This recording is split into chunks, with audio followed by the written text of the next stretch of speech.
আসসালামু আলাইকুম। Cooking channel বিডির আরও একটি পিঠা পর্বে আমন্ত্রণ জানাচ্ছি।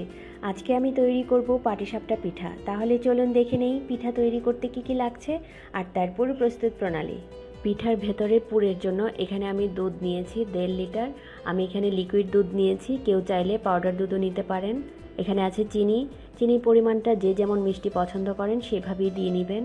আর খিসাটা রান্না করার জন্য এখানে আমি নিয়েছি 3 টেবিল চামচ পোলার চালের গুঁড়ি। আমি পোলার চালের গুঁড়িটা নিয়েছি ফ্লেভারটা ভালো আসার জন্য।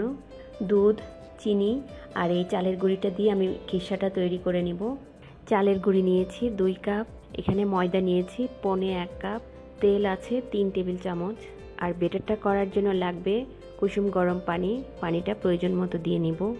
এখন আমি পিঠার বেটারটা তৈরি করব। গুঁড়ির সঙ্গে ময়দা দিয়ে দিচ্ছি, দিয়ে দিব স্বাদ মতো লবণ। লবণটা দিয়ে একটা চামচ দিয়ে ভালো করে এভাবে মিশিয়ে নিব। এখন দিব চিনি। মিষ্টিটা যে যেমন পছন্দ করেন সেভাবেই দিয়ে নেবেন। আমি এখানে বড় চামচে 1 চামচ চিনি দিচ্ছি। এখন চামচ দিয়ে ভালো করে মিশিয়ে নিব। দিয়ে দিচ্ছি তেল। অনেকে প্রশ্ন করতে পারেন বেটারে কেন তেল দিলাম।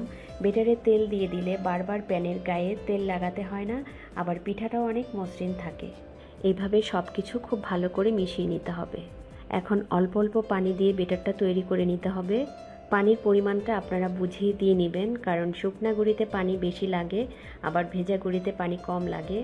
খেয়াল রাখতে হবে বেটারে যেন কোনো দানা দানা না থাকে। একদম স্মুথ একটা বেটার হবে, খুব বেশি পাতলা না আবার ঘনও না, ঠিক এই রকম কনসিস্টেন্সি হবে। এখন আমি বেটারটাকে সাইড করে 1 ঘন্টা রেখে দিব। আমি 1 ঘন্টা পর পিঠাগুলো তৈরি করব। এখন খিসাটা রান্না করে নেব। আমি চুলায় দুধটা বসিয়ে দিয়েছি। একটু ঘন ঘন নাড়তে হবে, খেয়াল রাখতে হবে দুধ যেন নিচে লেগে না যায়। এভাবে চামচ দিয়ে সাইড থেকে উঠিয়ে দিতে হবে, নয়তো সরগুলো পুড়ে যাবে। দুধ ঘন হয়ে গেছে। এখন চিনি দিয়ে দিব। এখানে চিনিটা আমি একবারে দিব না, আমি 2 বারে চিনিটা দিব। আবারও ভালো করে নেড়ে দিতে হবে। মিষ্টির পরিমাণটা যে যেমন পছন্দ করেন সেভাবেই দিয়ে নেবেন। এভাবে ভালো করে নেড়ে দিতে হবে। সাইড থেকে এভাবে দুধের সরগুলো তুলে দিতে হবে।